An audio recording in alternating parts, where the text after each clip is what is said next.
Thank you. Oh, hi everyone, and thank you to council for having me here again to delegate in regards to the 2022 budget. Caitlin, are you able to speak up? We can't hear you here. Sure, yeah. Just move in closer. So my name is Caitlin. I was a longtime resident of Ward 13 until a recent move to Ward 1 in 2020. I am a current Master's of Social Work student at McMaster.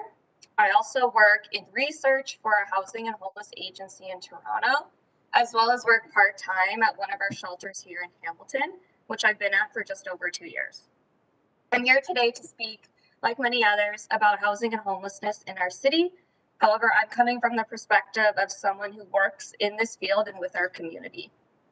I am here to tell council that they must allocate necessary funds towards impactful, meaningful, and sustainable housing and homelessness strategies during budget deliberations, with many specifics being highlighted today by my fellow delegates. I spoke in November of the dire situation in our community when it comes to housing and homelessness. I spoke about the best and worst part of my job as a shelter worker at one of our shelters in the city. Since then, the worst part of my job seems all too consuming. Again, I'm only one worker here in the city and don't speak for all, but I'm exhausted. The system isn't working. I come into work knowing I need to support an entirely full shelter, try desperately to find safe and appropriate housing for families when I know the social support incomes that families often rely on will never be able to pay for the ever increasing rent prices in our city, and knowing that there's not enough supportive, transitional, or public city housing. It's simple. There is not enough affordable housing, and the dollars folks receive from social support is not enough to survive. We are no longer an emergency shelter. It might say that in our name, but it's not the reality. There's nowhere for people to go. More and more we see individuals and families living at our shelters for months. For the last year, our shelter has been completely full. On top of that, we have numerous individuals and families living in hotels as overflow, who until recently often did not receive dedicated support to even begin looking for housing. Meaning, until a space becomes available in an appropriate shelter, those folks are sitting in a hotel, waiting, falling further into chronic homelessness, becoming frustrated, hopeless, and stressed. Folks call me begging for help, and there's nothing I can do but listen and apologize. We feel all the pressure. Every day I come into work, I'm on edge, hoping that no one calls seeking for space. We have none. And more I feel the pressure from the city to find a way for a family to not come into shelter. We are often told of limited space left in hotel, or that they are ineligible, or that there will be no hotel spaces because of the Grey Cup and other private events. I mentioned last time that as a shelter worker, encampments torn down feels like the city is working against us. That's how I feel almost every time individuals and families come to me for support, whether that be trying to find them shelter space or working to find appropriate housing. I am tired and I'm not alone.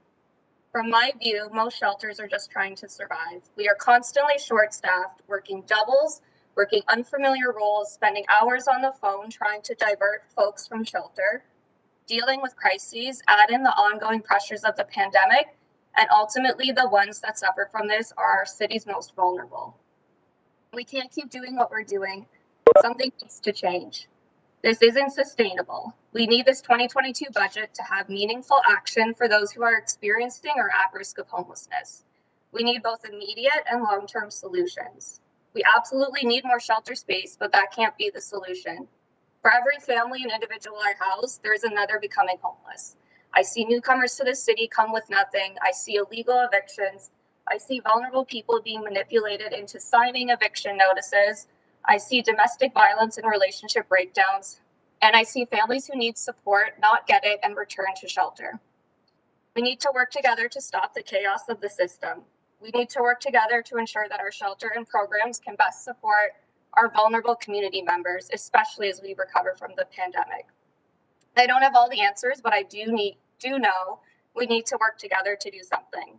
I support the numerous responses laid out in a Just Recovery for Hamilton, and I am encouraged by the recent announcement of additional supportive units from the feds.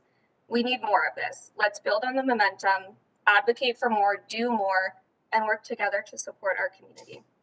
Thank you for having me here and all the work you do for our city. Thank you, Caitlin. I think Councillor Wilson has a question for you. And Councillor Vanderbeek, are you able to take back a chair? Is your system working now? I am, thank you. I had a technical issue and the whole thing collapsed on me.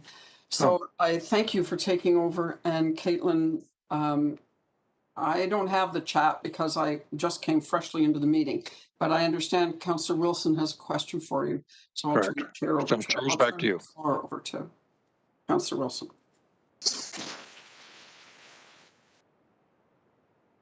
You're muted, Councillor Wilson.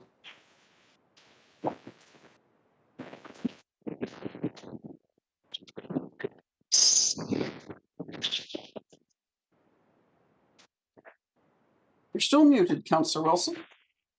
What's happening there?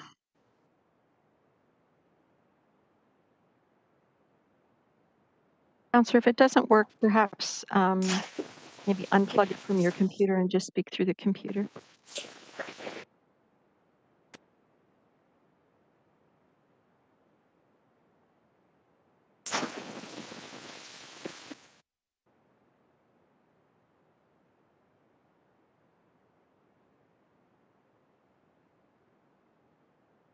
Counselor Wilson, are you able to hear us?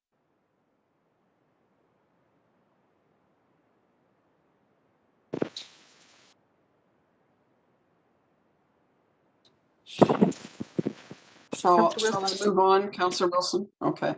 I'm sorry, Caitlin. Councillor Wilson's audio is obviously having technical issues today. I don't see any other hands up for questions. So thank you for speaking, and I am sorry about the mix-up here with my technology. Can you hear me? Yes. I'm really sorry. My headset is shot. So to the delegate,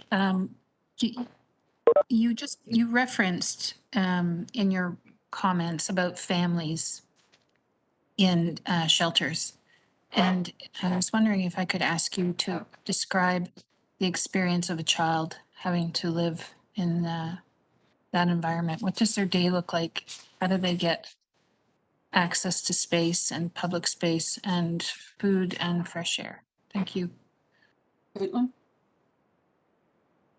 Yeah, I mean, I guess I can try. I would say at the space I'm at, we try really hard to make it as normal as one can. I would say now that kids are back in school, majority of times we try to support kids to get to school, so that takes up a lot of time. But of course, when we were in the height of the pandemic and school was not in person, that was definitely challenging because kids sometimes didn't have access to tablets from the school, or there was really like shoddy Wi-Fi at buildings that they were living in. And there's, less public, I guess, space for kids to enjoy. Whereas before the pandemic, we've got lots of common areas or computer rooms. Those types of things, quite frankly, aren't happening right now, even now that COVID is kind of less.